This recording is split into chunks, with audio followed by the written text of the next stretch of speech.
24/7 water for 85% of population by next election. Public Utilities Minister Marvin Gonzalez said by the next general election, 85% of the population will be getting a 24/7 water supply. He made the announcement at the commissioning of the Sot Doe Water Treatment Facility in Maryville yesterday. Gonzalez said during his tenure as Minister WASA had commissioned 194 projects, which have moved the level of service from 31% to 61%.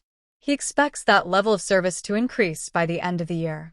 By the next election, I don't know when it's being called, but I am pretty certain that by the next election, based on the amount of work we are executing all over Trinidad and Tobago, for the very first time in the history of Trinidad and Tobago, over 85% of the population will now have access to 24/7 level of service, he said. Now you might ask yourself what is going on with the next 15 or the next 20%. They will get water 3 days a week, 2 days a week, or 4 days a week. Gonzalez dedicated the project to the residents of Maryville and Parmeen, noting that work on the project had been done over 18 months. He said WASA is often criticized for not providing a reliable supply of water, but that is not necessarily the case. How many of us take into consideration that we may have constructed our homes outside of the water distribution grid and that it would require the construction of additional infrastructure to get the water supply? He asked. The government is spending millions of dollars to produce the water, millions of dollars in pumps, millions of dollars on infrastructure. We as citizens have our part to play, and if we can all play our part, then we can certainly have an improvement in the supply of water, because there is a direct correlation. Noting that millions went into the new Sot Doe Water Treatment Facility, said it would take millions more annually to maintain the plant.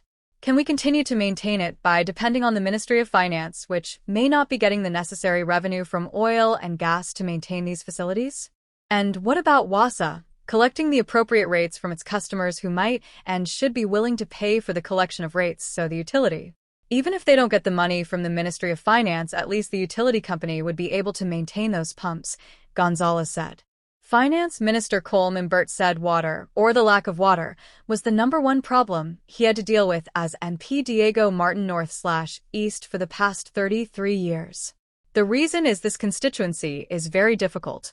It's very hilly, so you have the whole of Parmeen, and when you look at the water supply infrastructure in this constituency, particularly the Maryville/Parmeen area, this is the product of work done by successive PNM administrations, he said. The UNC did a little bit too just to get the water to the top of Parmeen was bursting the pipes. Imbert praised the efforts of the Public Utilities Minister in ensuring the area had a better water supply. The whole top of Parmeen is now getting water that they never dreamed in their lives that they would ever get, he said. To solve the water problems in my constituency is a miracle.